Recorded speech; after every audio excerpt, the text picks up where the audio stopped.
Hello everyone, today I wanted to go over a game where we were starting off pretty behind, but if you really maximize every opportunity, it just shows how good Yone's carry potential is. Please like and subscribe, love you all.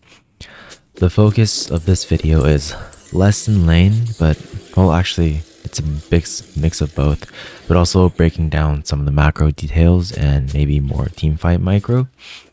I didn't play lane all that well, but I will still be pointing out my mistakes, etc., so we are able to learn from them. We are up against Cho'Gath, and for this game, I had Shield Bash and Second Wind. However, recently I determined that Unflinching is probably a bit better, since every single ability of his is some form of CC, and it's not as easy to proc Shield Bow on Cho compared to some other matchups. Now, tank matchups in general are pretty good for Yone since we are a board champion and quite good at running people down and punishing them. However, let's break things down in more detail. No matter what the matchup is, there is usually a goal that both sides want to achieve. If that goal is achieved, then the lane usually becomes favored towards the side that achieves the respective goal. Let me give you an example.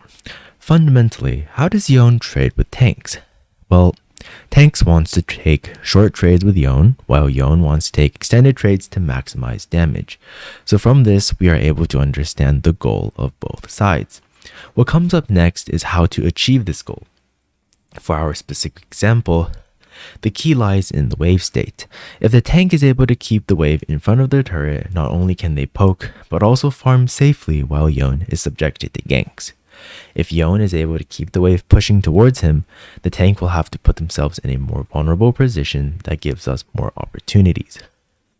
Of course, I'm not thinking about this all the time during the game itself, but only after the game, during the process of me creating this video, mixed in with my past experiences that I'm able to come up with such conclusions so I can put them to use in future games.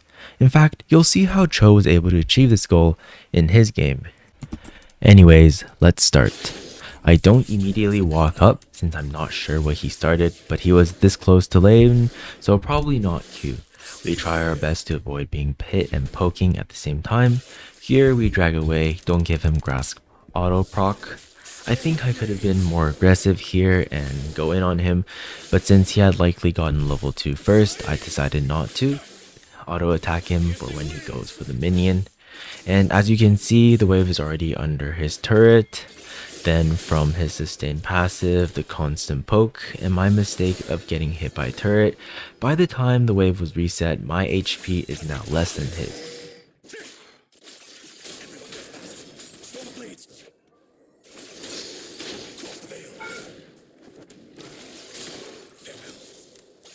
Now the wave is again being put under his turret. When this happens, it's best to just shove the wave in the turret so the wave resets or a pushing wave is created. Me mindlessly poking and clearing wave allows the wave to be held under his turret again, and this time Nunu comes in with a gank and we die. So like I said before this game, I haven't really came to the conclusion that I told you guys earlier, so I was still playing pretty brain dead this game for like most part of the lane, but luckily I was able to catch some of his mistakes, which allowed me to carry the game. But anyways, I get ganked multiple times this game, and while some of it was camping, you have to understand in that position you're basically holding up a sign saying gank me. Coming back, I got 4 daggers. I don't think it's a bad gamble for when you're confident you can get a lead. So I played it bad, but notice what happens when he is not able to keep the wave under the turret. We are even able to kill him when we played it better. The first trade, I kind of just trolled, but it's fine. We are able to kill him with the second. Cho has overextended, so we have to punish him. He plays a ward, so we can more likely hit Q3. I shouldn't have flashed, but I thought it was his silence, and we got lucky since he doesn't flash and we end up getting the kill. After coming back, watch what happens when he is not able to keep the wave at this turret. He gives us the range to go in and we instantly run him down, and he is not able to get away even with flash.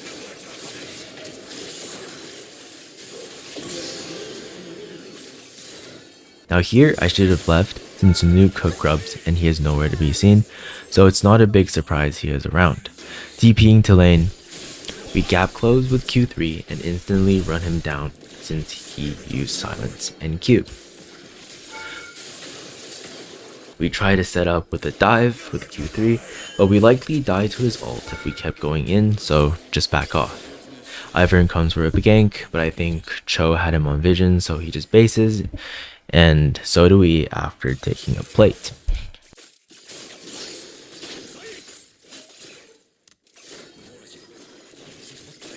Nunu ganks again, but we are able to utilize E to dodge his snowball, and then E back to drag away from them. Notice here that Cho is intentionally trying to hold the wave. Shoving a few more waves, we TP in and immediately R. Cho has no armor yet, so we can cut him down pretty fast, but Nunu visits us again. Once again, E to dodge the snowball and run away so we don't get hit by his ult. Buffer through CC with Q3, and sadly I flash out of reflex and accidentally flash to the side and not in front of them, allowing them to get away. However though, we were able to take the turret.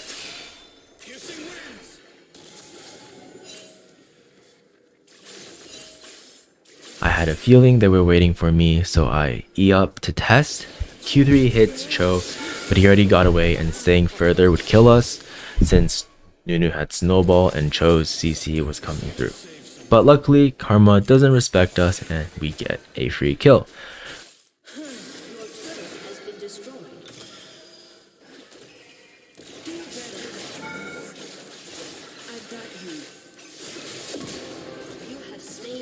Going back to base, I wanted to help with Drake, but it had already been taken, so instead we get some mid plates. Seeing Karma walk up on us, we instantly just kill her.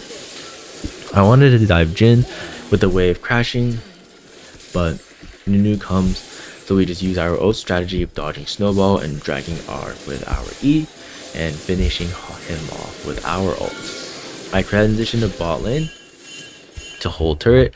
I didn't think that Yasuo was going to camp me, but I thought he would be in one of those bushes. Well, I knew he was going to camp me, but I didn't think he would choose that position, so it was actually a good play from Yasuo. But luckily, we just played it better. We managed to dodge 2 of his Qs, so he was not able to kill us with ultimate. And with Yasuo dead, no one is protecting bot turret, so we can just take that.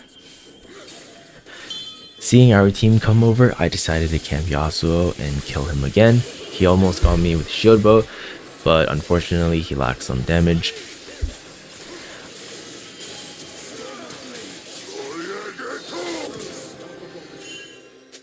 I decided to build Mortal Reminder this game since they have Nunu and 2 tanks. Yone can utilize blind spots of the enemy to surprise them, like just how we picked off their support. Seeing Lucian base, I decided to siege and capture Jin basing, and we just instantly dive him. Immediately after, we go defend the turret from Yasuo at top lane.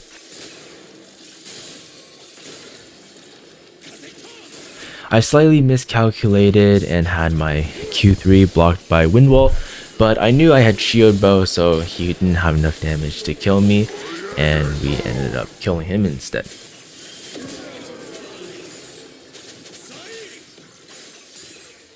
We get gold for more reminder and base, and I look at Drake, but since no one is even contesting, I change my mind and head top. Our Zillion got picked, so I try to see if they push up with Zillion dead, and while I did get lucky, Jin flashed away while I eat back thinking he was dead.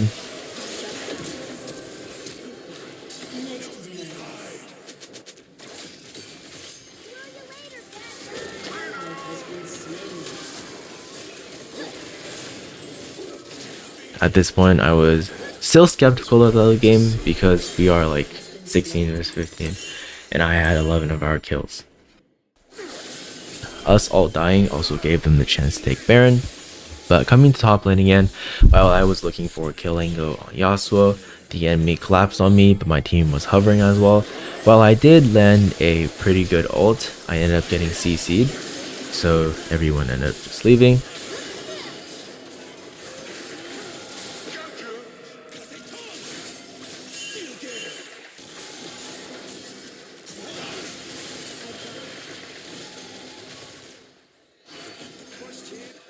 But then I noticed that red buff was up, so I decided to see if anyone would take it. Uh, so we did find Jin, but unfortunately we lacked just a tiny bit of damage. So instead, I take red buff and try to scout out any enemies, and we were lucky enough to find Yasuo.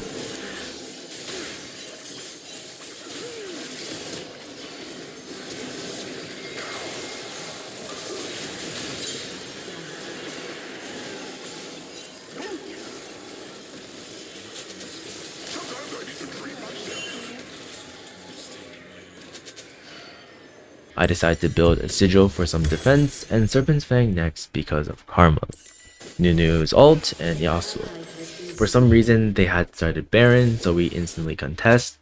Yasuo had like insane setup and ults 3 of us. I managed to kill him and kill Jin, so that leaves him with no damage left. We were able to secure Baron with that, and with our huge advantage afterwards, we end up sieging mid together and ultimately win the game.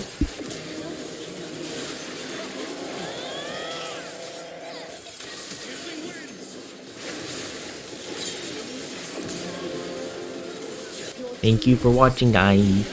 Let me know if you have any suggestions for my videos, and make sure to like and subscribe. Bye bye. Wow, I sound like Squidward at the end. Bye bye.